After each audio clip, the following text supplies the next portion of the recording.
What's up, everyone? Welcome back. It's Core Stats, powered by the Mayo Media Net here on YouTube and presented by Jock MKT, the new daily fantasy app where we actually make money. Download that bad boy for free. Use the promo code MMN. They're going to match the first $100 for free. If it's free, it's for me. Let's close it out strong. Everyone, man, what a season, what a show, what a community, what a channel, baby. Rate, review, and subscribe to the Mayo Media Net. The football content starting to pile up, and I am a part of it. Yes, y'all, and you don't stop. If you didn't yet, you should really check out the Pat Mayo Experience, starring yours truly, and I highlight my new value-based cost per point betting tool for the NFL space. It's extremely useful, and we have been having light bulbs going off like crazy. All right, enough of that. It's more of this. The fastest show at MLB absolutely anywhere, with your host, the big dude with the big mouth from the Big Apple, Big Johnny Stud, coming to you worldwide from Brooklyn, New York. As always, we coming out the chair. As always, we are down to 3 shows left. Man, what a year it has been. I have just learned so much. I just could not be any more full of the love and the interactions. Man, we've made friends. We're having fun, getting smarter, making money, all at the same time. Just the perfect combination, the perfect storm. Me and you, the Corked Stats crew. Oh, gosh, what am I going to do? You're going to miss me when I'm gone. I know I'm going to miss putting this bad boy on. I'm just trying to get it going, but no one is trying to, get involved with baseball in September. I get it. Football reigns supreme. Let's get up into the 3 pillars of profit. We're doing daily, DFS, Jock Market, overlay into the total base props. Today we have a limited slate, though I know my fantasy players are all really excited whenever they don't start until nighttime. Sorry, my afternoon baseball lovers, but that could be such a headache having to scramble to get in lineups without all the information. A lot of day-to-day guys. It's just a part of the year that we're in. We're going to talk about that during the fantasy side. Let's do the 8-29 stack attack going into black because losing is whack. Oh, God. My rhymes sound like I'm on crack. Let's get with the Cardinals going to Cincinnati to face the Redlegs and Chase Anderson. He has not pitched yet this year. First thing we're looking for. You go back to 2021, the sample small. Let's go all the way back to 2020. 82 innings pitched, 6.94 ERA, 1.5 whip, a 9.18 OPS, all the attack metrics firmly in place. Not really wondering why he hasn't pitched this year. The xFIP at 5, the FIP above 6, 21K to 8 walk is, okay, kind of just the guy numbers, but the single-digit swing and strike, the below-average chase rate, and really poor contact metrics once he ends up in the zone. This is Chase Anderson, 41 fly ball, more than a 12% barrel rate has led to nearly 2.5 home runs per 9, and he's in the wrong stadium for that. Righty's just killing him, even though he is right-handed. Remember, not all splits are created equal. Sometimes it has to do with a movement profile, bad fastball, and things of that nature. I think people get too married with lefty-righty split. When it's more, he relies on certain pitches too much. His arsenal is not robust enough to get away from the things that he does very often. And if a hitter or lineup attacks those things well, that's when you're going to get into trouble. So righty's doing the thing against Anderson, 333 BA, 1081 OPS. And this is going back to last year. You're getting the nuance and the context right up to the finish line. Other baseball shows have packed it in. They really don't care. They spend as much time talking about other sports as they do baseball. You could tell they've given up on the analysis. I don't know, as granular as they get. Well, gosh, we overdo, right? If regular people do, then the Cork Stats crew, we overdo it. Let's get into the granular analysis. Chase Anderson, it's the fastball to righties. 36 use, 729 X-slug, and 22 whiff, combined with the cutter. 25 use, 689 X-slug, 17 whiff. Well, we put those together. What do you got, everybody? Bibbity bobbity boop. 36 and 25 is north of 60. So he's throwing fastballs more than 60% of the time to a 700 X-slug with a 20% whiff rate. And again, if you're unfamiliar, let's do a couple lessons. There's only 2 stacks up. We do have a limited slate and probably a shorter show. So why get out of here early when we could try and stuff all the lessons, all the feathers in the cap before we call it a day, call it a week, and call it a season here at Cork Stats. Again, I want to kind of leave everybody with the tools, hopefully, to be making the machine work in the future.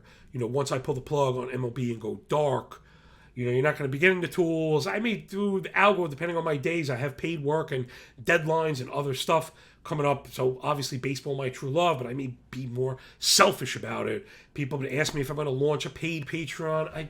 I don't know, because I don't want to commit to anything. It just is what it is. I don't want to commit to anything. I don't want to have to put extra work on my table. Not say that's not worth it, but that I can't commit to fully. That's more important to me. Listen, you don't do a lot of the stuff I do for the money. If I was doing this for the money, I wouldn't share my tools. I'd be worrying about myself. All right. But the thing I wanted to get to was that triple slash. Remember, we're in the age of, again, very detailed, granular analysis, where we're able to dissect arsenals down to the pitch, but even more so to their movement, how they are used, and how hitters respond to these things. So think about that. Usage. I use xlog because I think it's more impactful than just BA, right? Remember, batting average is going to tell you if it lands. Xlog is going to incorporate the extra base hit to it, the extra bases, and that's what we're looking for, right? So XBA, home runs and singles, are equal. Xlog and XBI are not equal. So boom, there's another feather in the cap. But the reason we use these, think of usage. There's obviously deployment. We want to know how often it gets used. Xlog, I just was looking for contact. When it misses, how hard is the damage done? Remember, be very careful just using contact stats. You can't just use them. That's why I try and draw that disciplinary picture. As I often say, we want the stats to sing to us, right? Let them sing us the song, and then we'll take the leap from there. We don't want to start at the end, right? You got to kind of read the whole story to make sure that there's some continuity there. And then, of course, whiff rate. But the reason why xlog and whiff rate work so well together is they kind of encompass the entire event. Baseball pitching, it's really segmented into two things, which is why contact metrics get you in trouble, because is contact even made, right? So the swing and miss before the contact, and then if then. So you can't skip to the then without the if. It's if there is poor discipline and it ends up in the zone, then there is contact made and it may be poor, right? So again, lessons in the cap, people. Don't skip to the end of the story. Make sure you're reading it through. Make sure you're focusing on contact. Let discipline beget contact, beget poor contact, not just poor contact. I'm thinking back to Shane Bieber a couple years ago when I was first kind of cutting my teeth in trying to explain this stuff to people. He allowed a ton of hard contact, which worried me, but I didn't understand that he wasn't allowing enough contact, that the level of hard contact was doing damage, meaning Bieber's control was so good he wouldn't walk anyone ever. There was never anyone on base.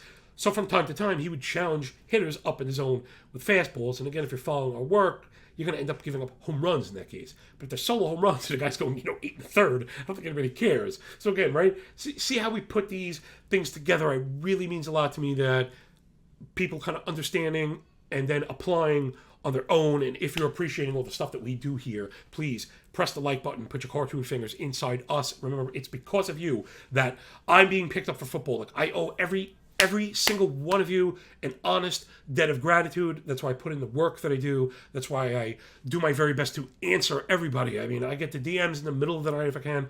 I really try to get to every YouTube comment.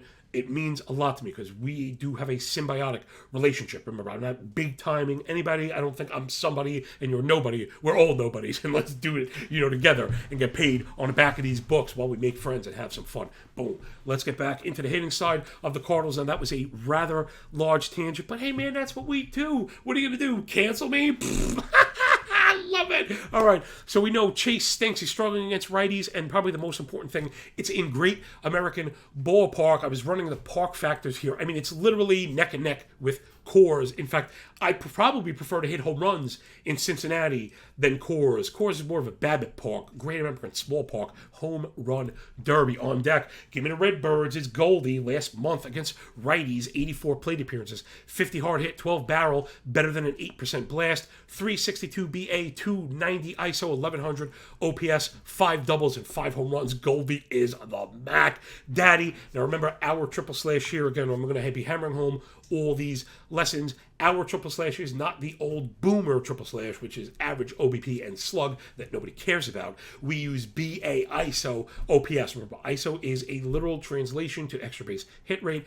In Goldie's case, it's a 290, so that's 29% extra base hit rate. Therefore, with 4 plate appearances against righties, the natural assumption, and he's on the road, he should get 2 bases, right? So you see how we kind of put these things together. The thing you got to be careful with is walk rate, which is why OPS will get you in trouble. OPS includes walk rate. Sometimes these guys have ridiculous walk rates. Juan Soto is a perfect example. Hat tip to my dude Joke. I really am been digging some of the very more sharper people I've gotten in contact with on Prop Bomb and these guys, and Mick is out there, and Monotone, and a couple of these really sharp guys, Chris Meany, just sharp cats out there, and I love to go back and forth with them and see what's going on in the market. And that's something that he pointed out. I think I mentioned a Soto home run to him one day that, of course, I didn't get. So Gimme Goldschmidt, he is doing the thing. Also, Nolan Arenado, Paisan, just killing it last 30 days again against righties, 80 plate appearances, 86 contact, 53 hard hit. That's really where I'm looking if I'm going to go for the base hit rate. I was not able to put together a base hit parlay at plus money. You may find one on Patreon later on, but don't worry, you don't pay for nothing. It's free Tron for you and me, Tron. One last note for the people that did tip. I do appreciate you, but don't feel bad if you want to take your money back. I really don't care. The $5 means more to you than it does to me. Plus, I don't want to hear it. The other day, I swear, somebody actually donated $1 and then said, I've given you $1, now I want the bets every day at the same time. Imagine the goal. Imagine that. Please keep your $1, everybody. Again, I've been very lucky in this life. I don't really want your money. I want your cartoon fingers. You gave me your cartoon fingers. I got picked up for football. That's all I care about. So most of the tips are going to end up going to St. Jude's anyway.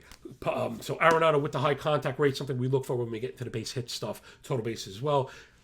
362, 362, 1165, 36% extra base hit rate the last month against righties. Oh my God, crazy good. 7 doubles, 6 home runs. Circle Arenado for total base prop. And then my boy, Biceps Tyler O'Neill, last 2 weeks, he has woken. The dragon is awakened. You've given it a terrible resolve. Last 33 plate appearance against righties. 55 hard hit, 14 barrel, better than 9 blast. 309, 269, 1,001 OPS with 2 ding-dongs, rocking a 421 expected WOBA in that span. Another metric that I'm always kind of looking for in this daily play. I think it's very good descriptor of what's going on. I do warn people to use it as a luck metric. Stop doing that. If there is a disparity between WOBA and ex-WOBA, there is a chance, yes, that you were unlucky, but that's just not, it doesn't work that way because there may be, again, walks and on-base stuff included in there that's throwing off your conclusion. Again, people, give me a like, subscribe to the channel, and if you really want to say thank you, there are 2 things you could really do. Again, I'm not going to be too proud to beg here as we close out. Again, cancel me if you must. Download Jock Market, use the code MMN. Though I'm trying to get another promo code for already existing deposits, even if it's just a little bit, just a little thank you for everybody, and then of course 5-star reviews. You can't imagine what those mean. It's just hard to describe what it means to get a 5-star review. So if you've listened every day and you haven't paid a cent, that's a really good way to give it back. All right, let's get up to the next one. I hate doing this.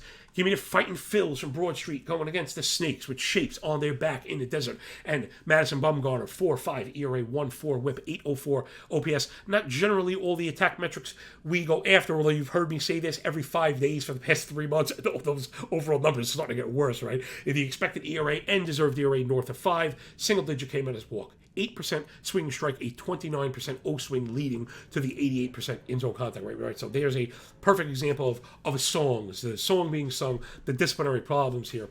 Single-digit swing and strike, meaning what? You're not winning in the zone. You're not getting swings and misses. 29% O-swing. What does that mean? Well, the average is about 33. So if you're 4 below 33, you're more than 10% worse than average at inducing chases. So we know you don't get swings and misses, and you have trouble getting chases, which generally means you're not deceptive around the edges, right? Meaning when you offer around the edges, chasing means it was close enough that, you tricked guys or they thought it'd be a cold strike. Whereas not inducing chases means that was too far outside. You're not fooling anybody. So you put those things together, and what do you got? A pitcher has to come inside the zone, and when you get the 88% end zone contact rate, now you can go forward with the contact metrics. 42 fly ball, 44 hard hit, 9% barrel has led to a better than 400 expected WOBA on contact, right? A pure contact isolated metric, but only 1.3 home runs per 9. We ain't buying it. That is a fugazi. Oh my goodness. Tale of two seasons for Bumgarner. First 7 games out, 178 ERA, 112 whip. Last 18 times out, 5.25 ERA, 1.5 whip. That's the pitcher we're expecting. Right, he's been doing work against them. 285 BA, 840 OPS. They've hit 17 home runs. The problem is that very poor fastball. Throwing the cutter 36% of the time to a 500 X-slug, 15 whiff, pairing it with the four-seamer. 29 use, 632 X-slug, 16 whiff. Again, just crazy. I retweeted something from Kyle Boddy, who again is like the founder of Driveline. This guy's like a freaking expert and genius in the field. Kind of reiterating some of the lessons that we do here. And that's kind of part of what I've been telling people. Sometimes we do a bit much. Sometimes it can seem overwhelming. Trust me, how do you think I learn? I listen to people that are orders of magnitude smarter than me. Sometimes like this, my mouth gaping open, going, oh my God, I'm so very dumb. Don't attack it like that. Sometimes you got to do it twice. Sometimes you got to do it 3 times. Sometimes you listen to something really difficult and just let it stew. And I had somebody come up to me with that NFL idea. They were like, dude, I didn't understand the cost per point at all. And then I was just walking the dog and the light bulb went off. And now, like the Matrix, once you see it, you can't unsee it. That's my thing, is the kind of red pill. And then once you have that pill pop, there's no stopping it. So the bad fastball, really, to center on what I was getting at with Boddy before I went off talking about God knows what, was he was mentioning just that. The pitchers suffering without robust arsenals, kind of force-feeding fastballs.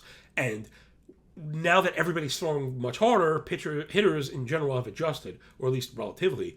So you can't rely on purely velocity. I think it was talking about Hunter Green at the time. But it just goes across. Again, macro lessons, people. Feathers sticking out of the cap everywhere,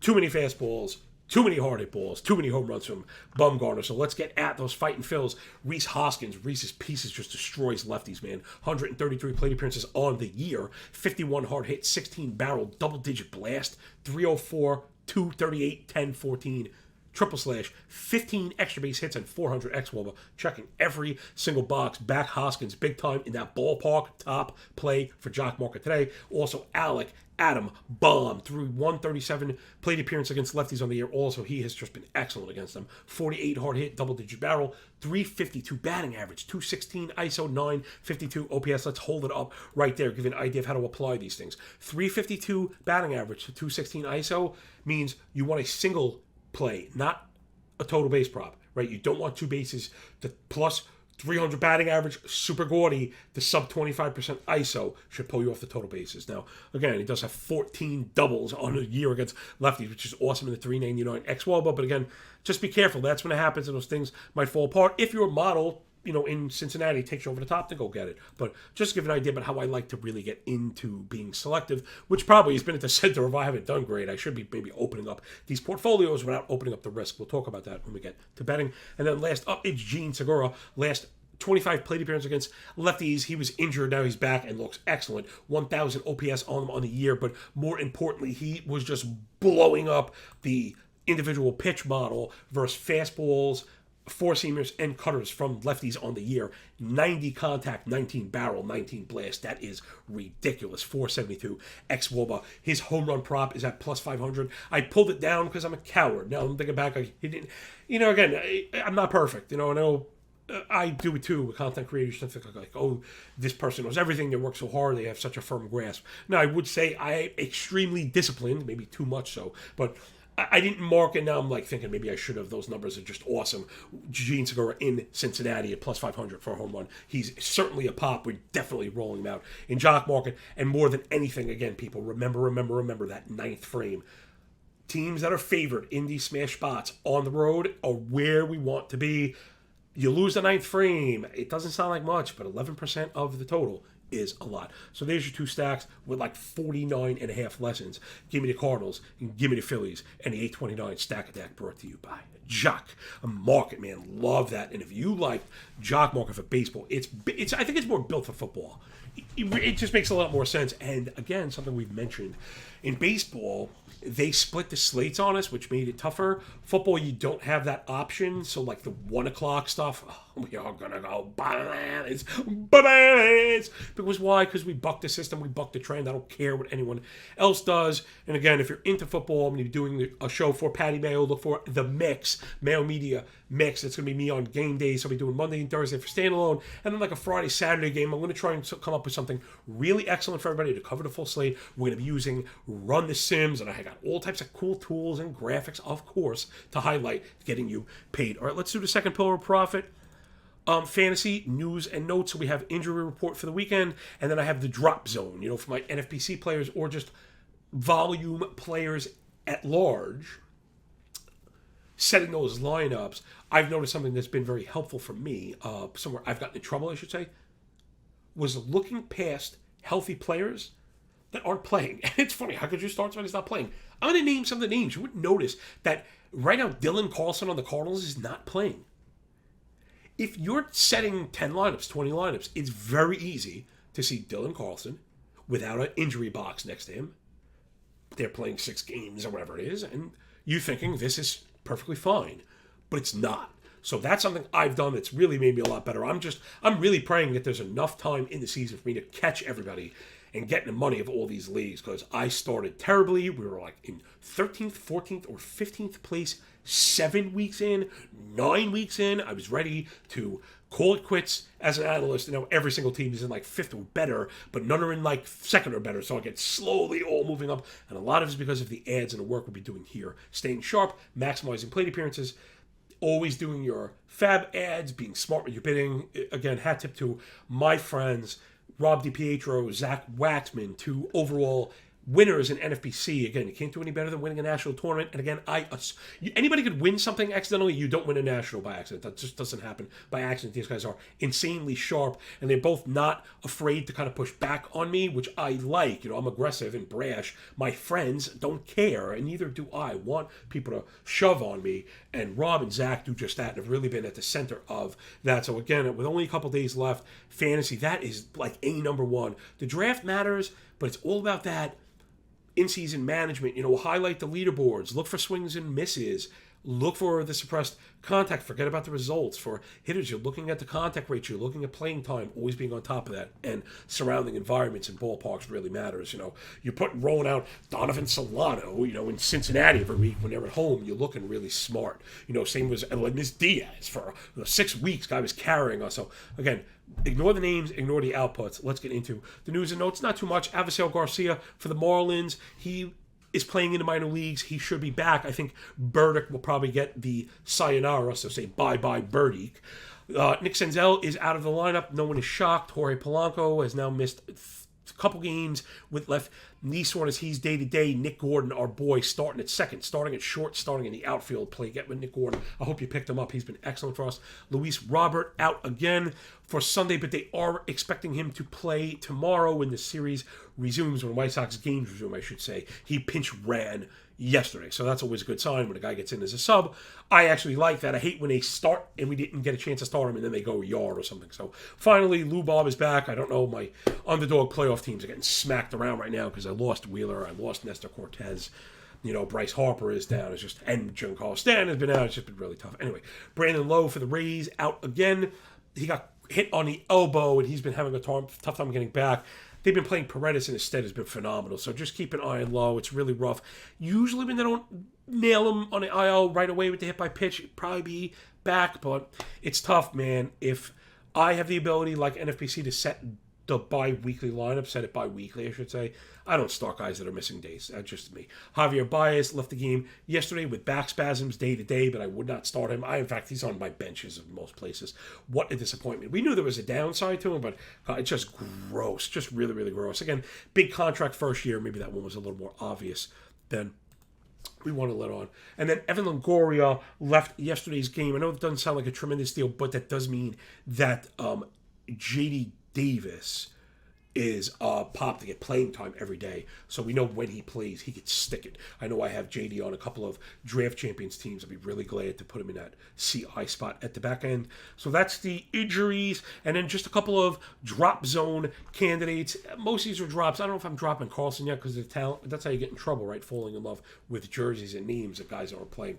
So when you're setting those draft champions lineups in your regular, multiple lineups, on the Royals, Kyle Ilsbell is not playing. On the Rays, G-Man Choi is not playing. For the Braves, Eddie Rosario is not playing. For the Cubs, Rafael Ortega, Nelson Velasquez. For the Rockies, Connor Joe and Montero. For the Cardinals, Carlson and DeJong. And DeJong came up, was like white hot. It was like, and then he went back in the tank, and it was not even playing anymore. Just goes to show you, chasing the sine waves, how it can and will get you in trouble. But if you do it successfully, meaning, if you jump on a wave and it's going the wrong direction, just balance. These guys, they produce in spurts and get playing time in spurts. Don't chase the playing time. Don't wish cast on the lineup card. So Isbell, Choi, Rosario, Ortega, Velasquez, Joe, Montero, Carlson, and DeJong. All guys you just got to get out of your lineup. And I think, man, it stinks too. Montero, I thought was a very sharp ad.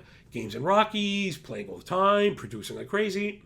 They are just so poorly run from a production standpoint, right? From a baseball standpoint, from what I understand, they're really nice people, and they bring in guys that they really like, and then the guys leave them, whatever. It's just, the Rockies are really doing it wrong. All right, that's 2 or 3 pillars. 2 out of 3 ain't bad. All right, I got a bit of a wonky one here. The board is all cracked out, a couple games not even posted. All right, first things first, we're going to go up against the market today. They have the Twins' favorite, Dylan Bundy.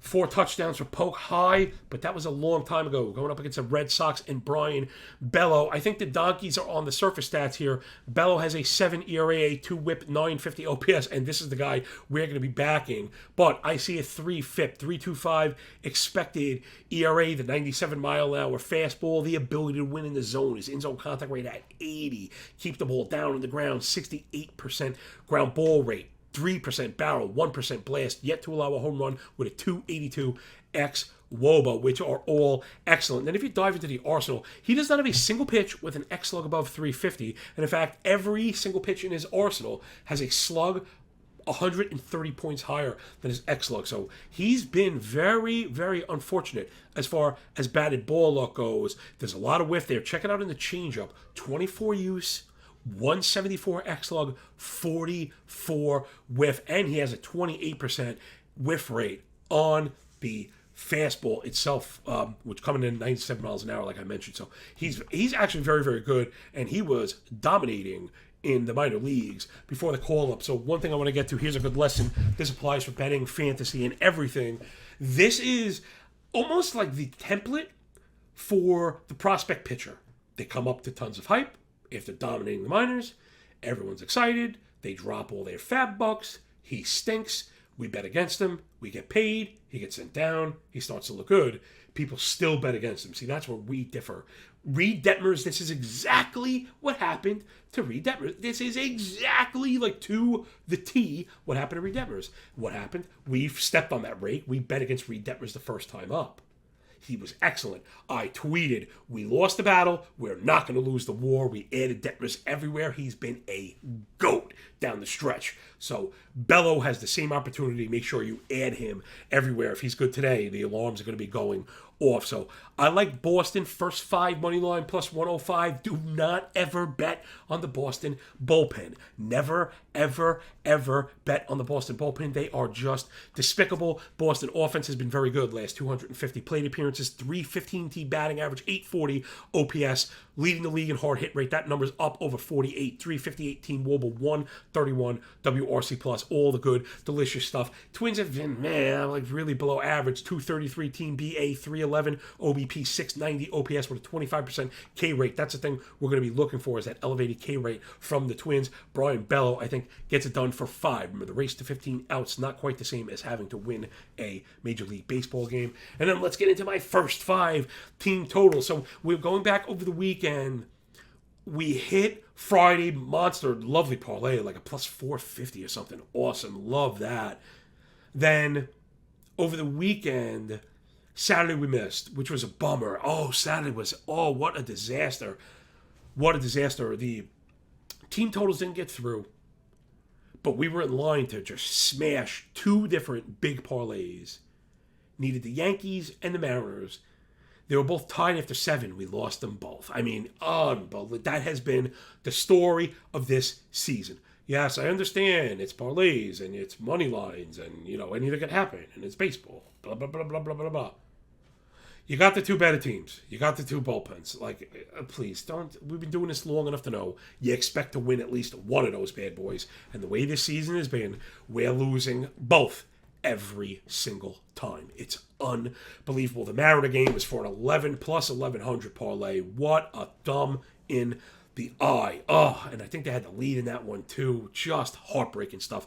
Them's the break in baseball, but again, when you get these really bad bullpens, it is okay to try to lop off that variable, especially when you're getting the good money. If you want to be a real cheapskate, the one time I would suggest it's okay to pay juice, this for Boston, is the run line. I forgot to mention that. Minus 125 with the free half run, which I like. All right, let's get into the team totals again. Sorry about that. These are all model hits, so remember, they can become very difficult to justify with statistical arguments. There's a reason why these teams are only expecting 2 runs through 5. Think about how easy it is to score 2 runs through 5. It happens all the time. Like a bloop and a blast to start the game, and you're casting.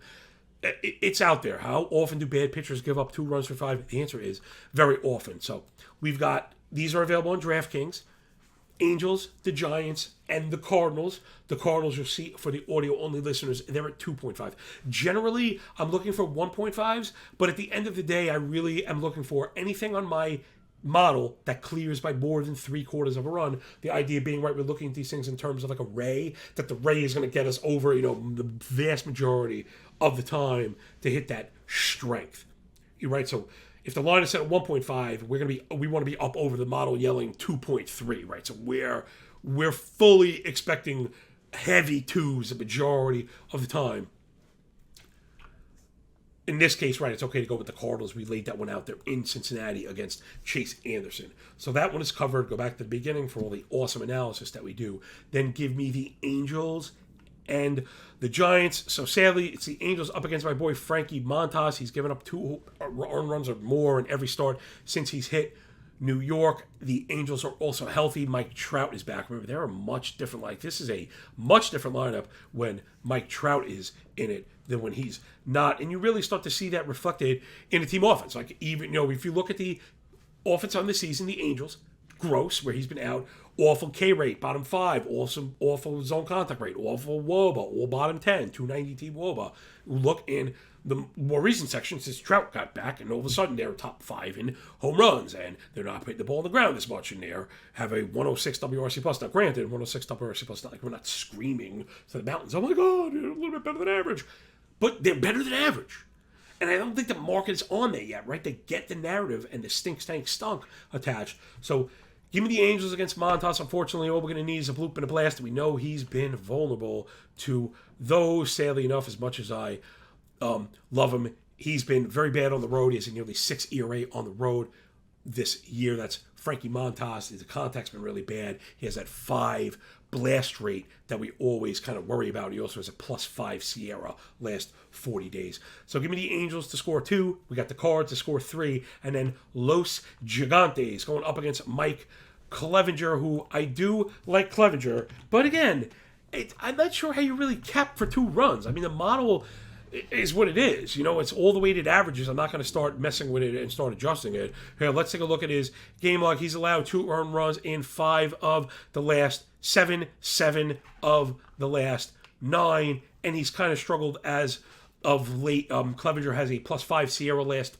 40 days as well. I had mentioned that. The strikeout stuff, really not quite there. He's overperforming his stuff just a little bit. 3.59 ERA, but the FIP, XFIP, Sierra all north of 4.3. Again, I don't think he's a trash can, gas can whatsoever. I just think he can give up 2 runs. The Giants' offense is the tough part of this equation. They have not been good, but again, we're just going to look for a bloop and a blast. So give me the Angels, the Giants, and the Cardinals for a +500 parlay. And if you notice, I have it starred, round robin, smart players. I'm going to be round robining. I don't know if that's a verb, but I'm going to use a round robin to attack this. If you're unfamiliar, I have it laid out on the Patreon page. I have it laid out on Twitter. Research my handle at MLB Moving AVG. and the term round robin will show you we want 3 unique bets. A plus B, B plus C, A plus C, meaning what? Angels plus Giants, Angels plus Cardinals, Giants plus Cardinals. And if you bet them all equally and hit 2 of 3, you will profit. And then if you really want to get sneaky, you can even work a piece of the greater risk on the whole thing. And I do that to hit for progressive things without having to put all your money on a parlay, because you always feel like you miss one and you're heartbroken. All right, that will do it. Hopefully you learned something, laughed about something, and had just a touch of fun. Get up in the comments, rate, review, and subscribe to the audio-only pod. Remember, the 2 greatest things you could do for me and Patrick, Mr. Mayo, here is download the Jock Market app, use the code MMN, and the 5-star review. We have gotten some of the most amazing and flattering outreach on Twitter. The problem with that is that doesn't move the needle. We want the sponsors to see this stuff. You put it in a 5-star review, you put it in the YouTube comments, they're more likely to see those things because they're tracked analytically, and that's just the world that we live in. So that should do it. Everybody, thanks for picking up what we're putting down. Man, I feel so much less like luck when you work this hard. Am I telling you not what? Come on, man. I don't know what that meant, but still. Enjoy the games, enjoy your day, and when we're done with the book, enjoy that pay. Tomorrow is the last official show of Cork Stats. The very last day, Wednesdays, is just going to be me crying and telling you how much I love you. Maybe we'll put together like $1 million parlay, have some fun on the way out. So, oh man, I'm going to miss you when you're gone, man. I'll see you later, yo.